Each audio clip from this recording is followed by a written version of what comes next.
welcome my YouTube channel north east neuro blog আপোনালোকে video' চাওক আৰু এনজয় লওক আজি এটা বেলেগ ঠাইলৈ যাম চলো ড্ৰেছ পিন্ধি ল'লোঁ আপোনালোকে চাই থাকক ভিডিঅ'টো বহুত ভাল লাগিব তো গতিকে ওপৰত উঠি আছোঁ বহুত ওপৰত যাম আপোনালোকে চাই থাকক ভিডিঅ'টো যিসকল বন্ধু বান্ধৱীসকলে মোৰ চেনেলটো ছাবস্ক্ৰাইব কৰা নাই সেইসকলে ছাবস্ক্ৰাইব কৰক আৰু বেল আইকনটো টিপিবলৈ নাপাহৰিব কাৰণ নতুন নতুন ভিডিঅ' পাই থাকিব খুব সুন্দৰ প্লেচ এটা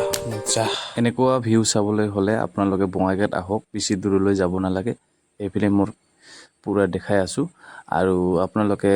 আমাৰ বঙাইগাঁৱতে দেখা পাব যিহেতু মই নিজে বঙাইগাঁৱৰ আপোনালোকে তো আহিব কেতিয়াবা ভাল দিন হ'লে ভালকৈ দেখাম আৰু ভিডিঅ'টো আজি বহুত গৰম দিছে সেইকাৰণে অলপ অসুবিধা পাইছোঁ এই লোকেশ্যনটোত আহিব লগা হ'লে আপোনালোকে এইপিনে হ'ল বঙাইগাঁও পুলিচ থানাৰ ওচৰতে আহিব লাগিব আৰু যদি এইপিনে আহে বাগান ৰোড দি আহিব লাগিব কোনোবা যদি এই ঠাইলৈ অহা নাই তেনেহ'লে আপোনালোকে মোক কমেণ্ট কৰি জনাব দাদা এইটো কোন ঠাই আপোনালোকৰ যাতে হেল্প